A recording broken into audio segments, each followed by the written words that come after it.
Boa noite, meus queridos. Que bom estarmos de volta aqui para mais uma aula do curso A Bíblia Comentada com Rodrigo Silva. Eu confesso que todas as vezes que nos encontramos, ainda que de maneira virtual, é claro, eu fico muito feliz porque, em primeiro lugar, eu fico imaginando o rosto de cada um de vocês, os lugares de onde vocês estão assistindo esse conteúdo e como a palavra de Deus está se espalhando por toda parte. Você sabe, tem uma promessa de Cristo, na verdade, uma profecia em Mateus capítulo 24, verso 14, que o evangelho do reino seria pregado a todo mundo em testemunho a todas as nações, então viria o fim. E o que é o evangelho do reino, senão estudar e viver aquilo que a Bíblia diz? E eu sei que todo conhecimento vai se multiplicando, porque milhares de pessoas fazendo esse curso representam outros milhares de pessoas que, através de você, vão ter acesso a esse conteúdo. Seja convidando pessoas para também fazerem parte aqui da nossa família de estudo da Bíblia, ou quem sabe passando para o seu vizinho, para o seu parente, para o seu amigo, enfim, todo o conteúdo que você está aprendendo aqui. Eu fico imaginando aqueles que são católicos falando, olha, depois da missa, você está fazendo curso com o Rodrigo? Eu também, olha, interessante, eu não sabia aquela parte da Bíblia. Quem é evangélico, protestante, na escola dominical, olha, que legal, esse texto aqui é o que a gente está estudando na escola dominical. Quem é adventista? Olha, nós estamos vendo isso aqui na lição da escola sabatina. Quem é ateu, agnóstico? Eu não sabia que a Bíblia tinha esses detalhes históricos, arqueológicos. E quem não tem religião nenhuma está procurando, através desse estudo, conhecer mais a respeito desse livro tão misterioso e, ao mesmo tempo, tão fantástico, que transforma vidas. E já que estamos falando de um livro que transforma vidas, nenhuma vida é transformada para o bem, senão aquela que passa por um encontro com a graça de Deus. E falando em Deus, está no momento de conversarmos com Ele, pedindo a sua orientação para o estudo do livro sagrado. Vamos orar? Amado Senhor, Deus Pai, Criador dos céus, da terra e de tudo que neles há. Obrigado por teu amor, obrigado por tua justiça, e também por tua graça e tua bondade. Pedimos-te, Pai, o perdão dos nossos pecados por quaisquer faltas que tenhamos cometido no presente ou no passado. Que possamos ter uma caminhada sempre ao teu lado, firmes contigo, imitando sempre o exemplo de Cristo, para que quando o juízo final chegar e pudermos ver o nosso Senhor face a face, possamos reconhecer em seu semblante o ar de um amigo, o rosto de alguém que nos ama e alguém que nós também amamos muito. Portanto, ó Pai, ajuda-nos a amar-te cada vez mais, cada dia mais, e demonstrar esse amor a Ti através do amor pelo nosso semelhante. Ilumina-nos agora com Teu santo poder para o estudo da Bíblia, pedimos em nome de Jesus. Amém, Senhor. Muito bem, se você lembra, na quarta-feira passada nós estávamos nesse slide aqui, falando sobre a data e a autoria do livro de Deuteronômio. Eu falei que o livro de Deuteronômio, como ele versa sobre os 2 últimos anos da peregrinação de Israel pelo deserto, ali os 40 anos, a gente, entendendo que o êxodo aconteceu por volta de 1445, então a gente pode colocar o Deuteronômio entre 1408 e 1406 a.C., período esse que fecha o ministério de Moisés guiando o povo, e depois disso eles já entram na Terra Prometida, Moisés morre, vamos ainda chegar nesse ponto. E o Deuteronômio ele cobre esse ato de tempo, de modo que a gente situa aí a produção do livro. E também, conforme a tradição judaico-cristã, dizemos que Moisés é o autor do livro do Deuteronômio.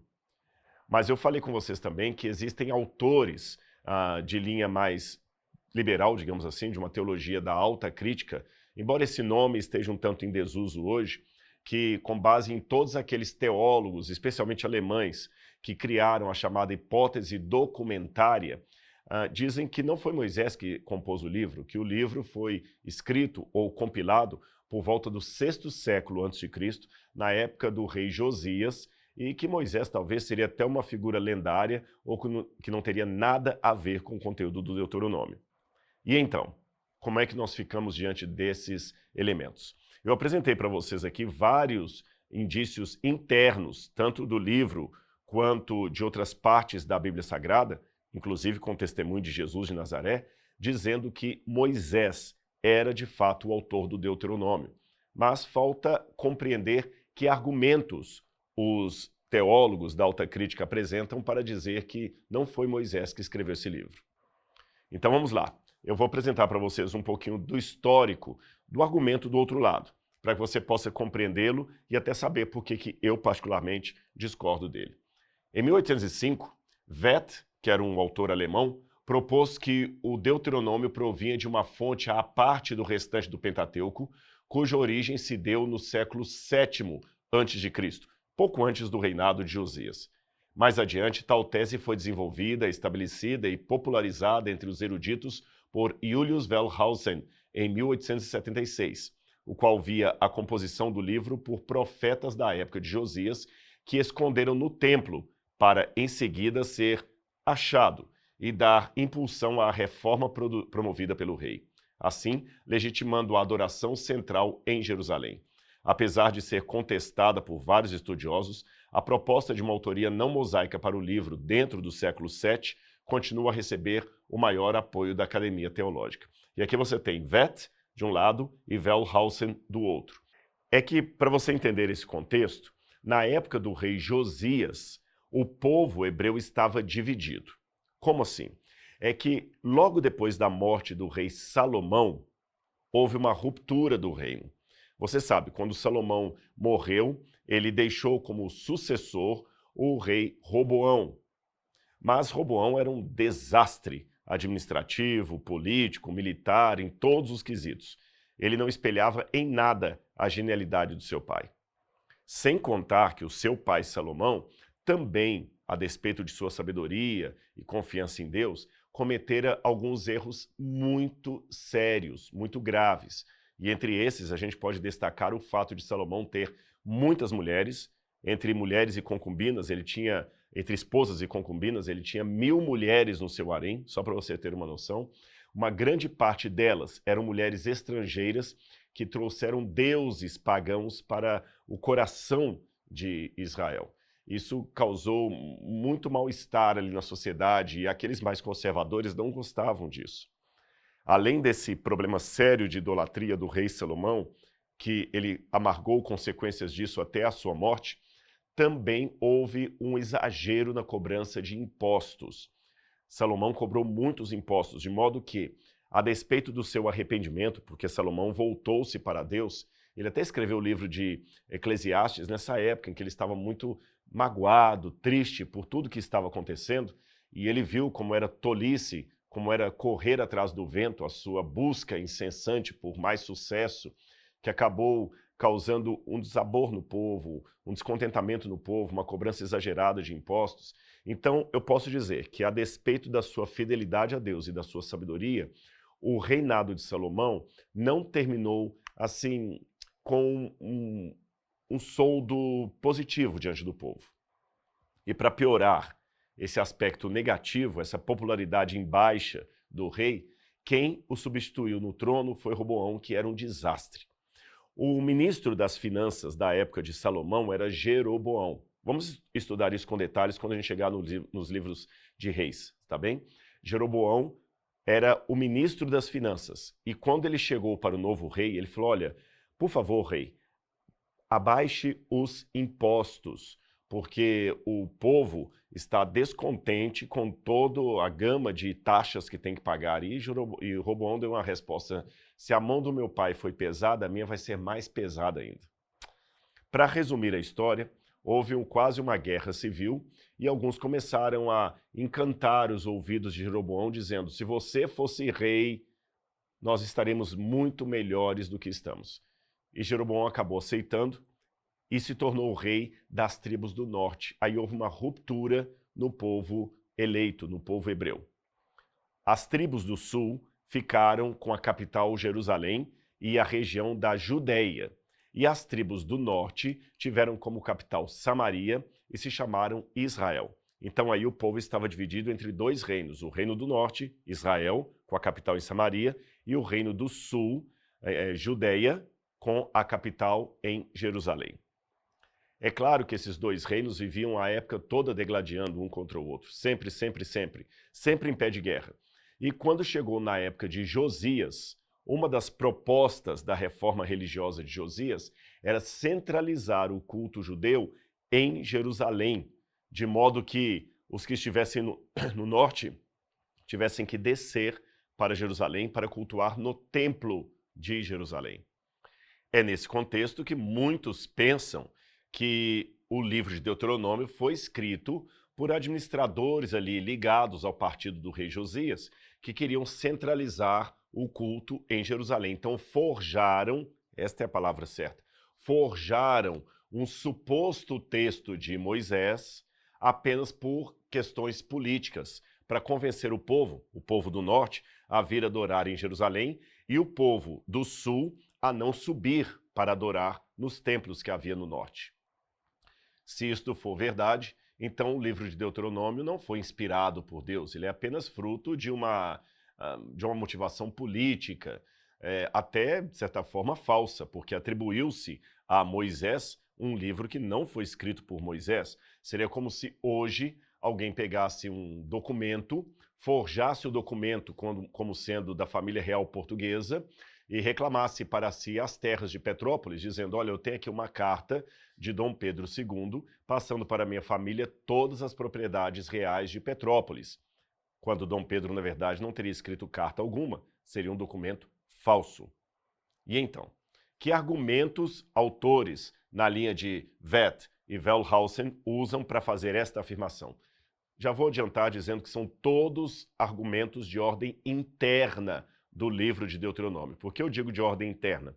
Porque não existe, repito, não existe nenhum documento extra-bíblico, nem mesmo uma tradição tardia, oral, nada, nem no Talmud, nem na tradição judaica, nem em Filon de Alexandria, nem em Flávio Josefo. Não existe nenhuma evidência que favoreça a tese da alta crítica. Mas vamos ver os argumentos que eles apresentam, e aqui eu vou colocar o resumo conforme foi apresentado pelo teólogo Tiago Abdala Neto, que eu achei que colocou de uma maneira muito didática aqueles argumentos vindos da escola alemã, então eu tomei a liberdade de, com as minhas palavras, reproduzir um pouco da síntese que o teólogo Tiago acabou fazendo ali. Bom, primeiro argumento, ou letra A, o desenvolvimento legal e religioso hebreu que o livro parece apresentar. É que na lei a respeito da escravidão, que aparece no livro de Deuteronômio, há diferenças com o Código da Aliança. Quando você compara a lei da escravidão, que está em Deuteronômio, com a lei da escravidão, que está em Êxodo, especialmente do capítulo 20 ao capítulo 23, você percebe algumas diferenças. Eu vou mostrar alguma coisa para vocês daqui a pouquinho.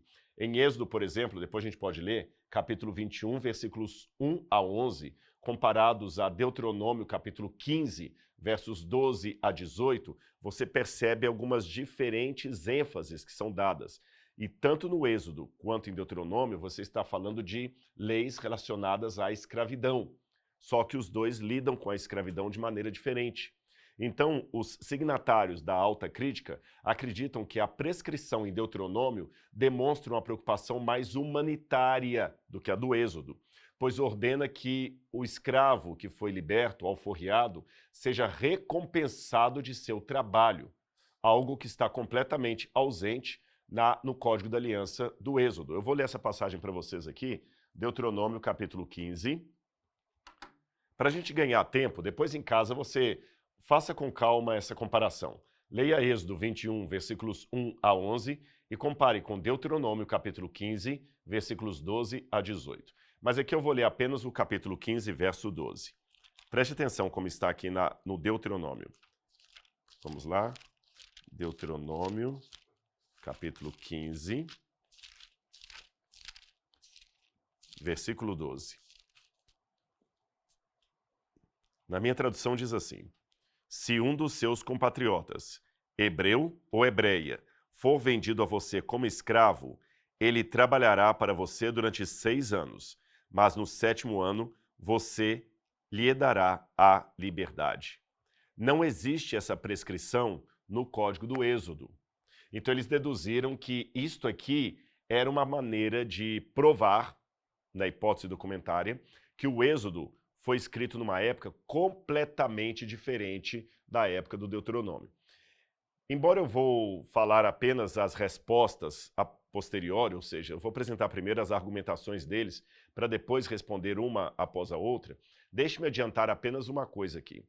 O fato de dizerem que as diferenças entre o Êxodo e o Deuteronômio demonstram que os livros foram escritos em época diferente, de maneira nenhuma agride ou contrasta a ideia tradicional de que ambos são de autoria de Moisés.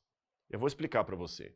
Se o Êxodo foi de autoria de Moisés, como eu acredito, e o Deuteronômio também, existe um hiato de pelo menos 38 anos entre o primeiro livro e o segundo, porque o Êxodo foi escrito logo após a saída do povo ali do Egito, quando eles já estavam caminhando, enquanto o Sinai estava fumegando, Deus estava dando a lei. Passariam ainda quase 4 décadas depois desse período, depois desse episódio, para que o Deuteronômio fosse escrito. Então é óbvio que existem diferenças de estilo entre os dois livros que indicam um hiato de tempo entre eles.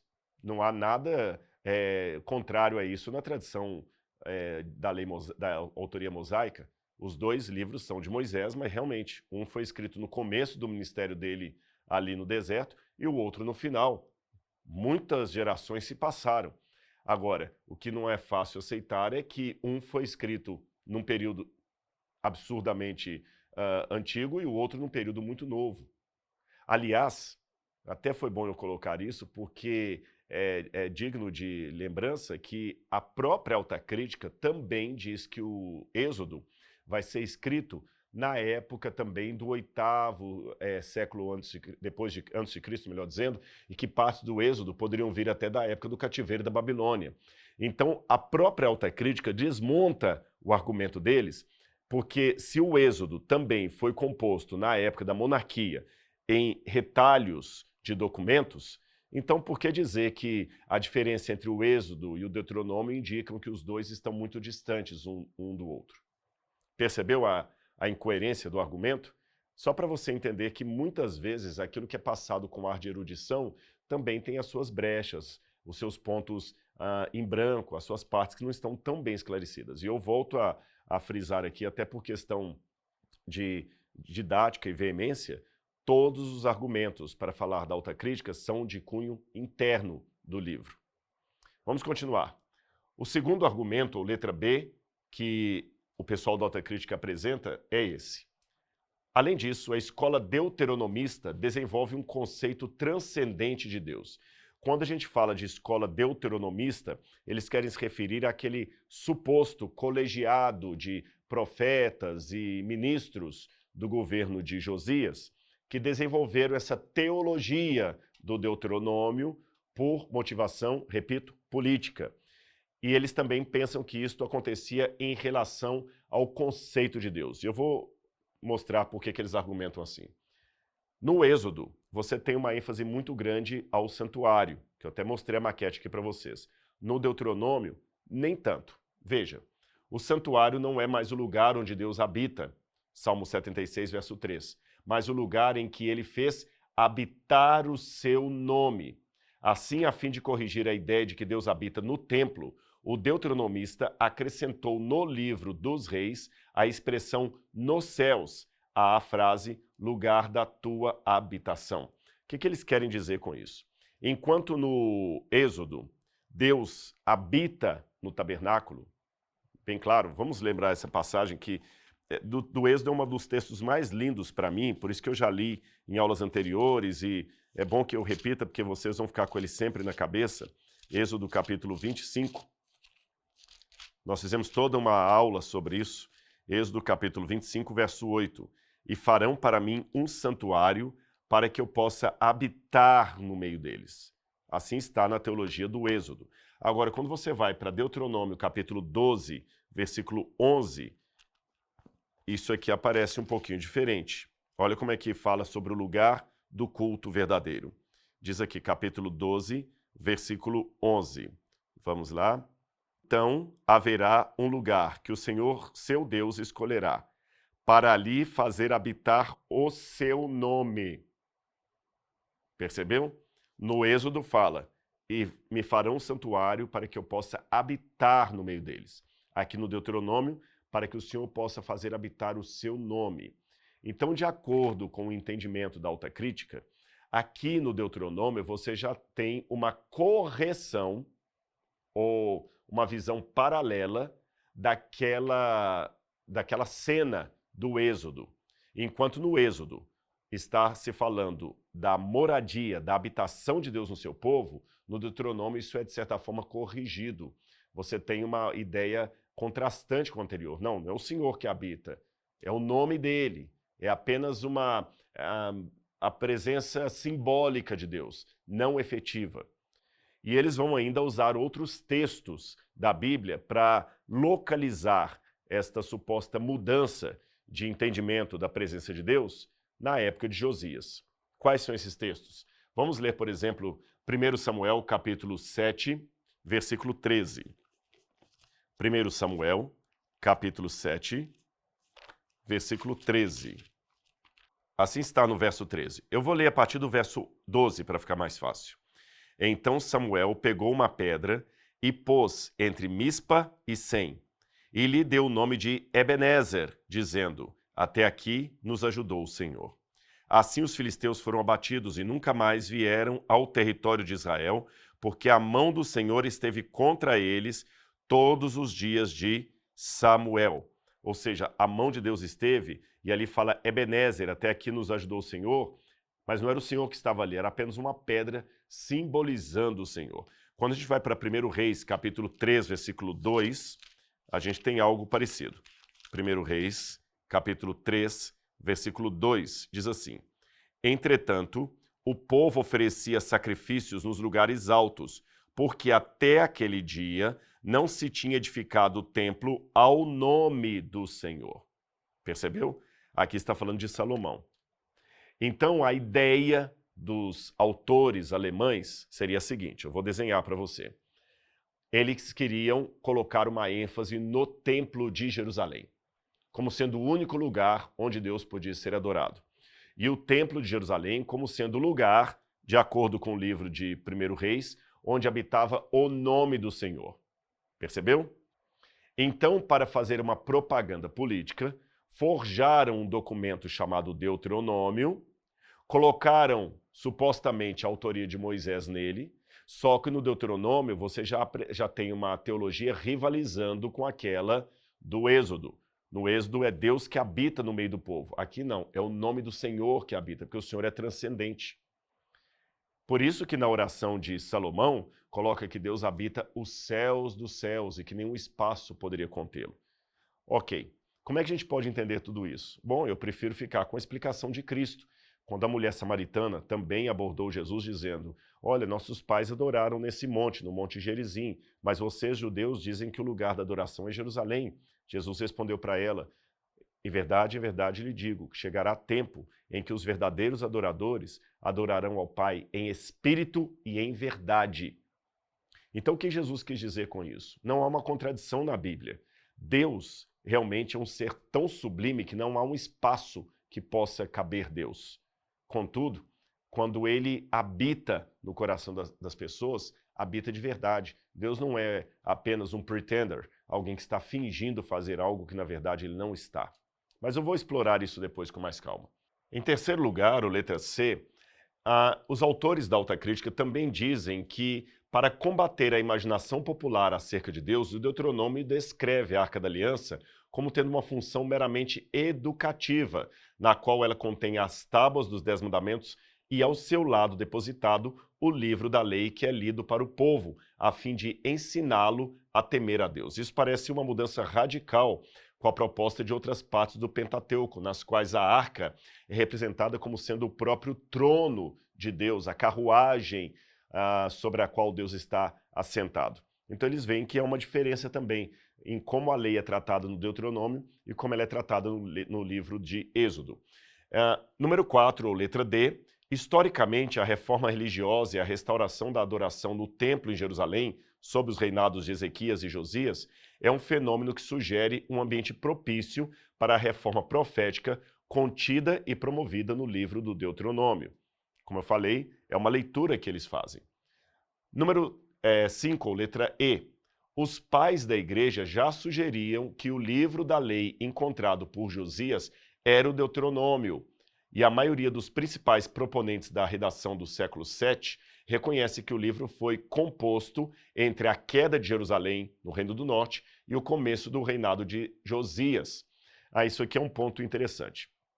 Em 722 a.C., Samaria, capital do reino de Israel, foi devastada pelos assírios e todo o povo das tribos do norte foi levado em cativeiro. Alguns dizem até que esta foi a derrocada do Reino do Norte. E quem sobrou ou sobreviveu foi uma meia dúzia de gato pingado lá que conseguiu escapar do exílio ou que voltou dele, muitos completamente misturados numa miscigenação com povos pagãos, tá certo? Através de casamentos especialmente. É aí, só para você entender, que vão surgir os samaritanos, aqueles judeus não reconhecidos pelos outros judeus, e que eram até odiados por esses. Mas isso é história para um outro momento. O fato é que, nesse contexto, vem a época do rei Josias, e aí muitos pensam que ele queria centralizar o culto a Jerusalém, especialmente para que o povo não se perdesse agora diante daquele caldeirão de culturas e bagunça identitária que havia se tornado o Reino do Norte depois do cativeiro da Assíria, quando a Assíria levou as pessoas em cativeiro. Percebeu, então? Agora eu repito, tudo isso são leituras que as pessoas vão fazendo supostamente com base no que está ali. O que os pais da igreja escreveram foi apenas que o livro encontrado por Ilquias era o livro do Deuteronômio, e não que naquela época foi escrito o livro do Deuteronômio. Há uma diferença aí entre o que os pais da igreja disseram e o que os teólogos da alta crítica argumentam. Mas vamos continuar aqui. Letra F. A centralização do culto em Jerusalém, narrada em 1 Reis 23, 8 a 20, sob o governo de Josias, encontra um paralelo forte com a centralização do culto ordenada em Deuteronômio capítulo 12 e difere da pluralidade de adoração permitidos no Código da Aliança, em Êxodo capítulo 20, versículo 24. Eu vou explicar isso aqui para vocês melhor. Vamos ler Êxodo capítulo 20, versículo 24. É esse o texto aqui que eles pegam.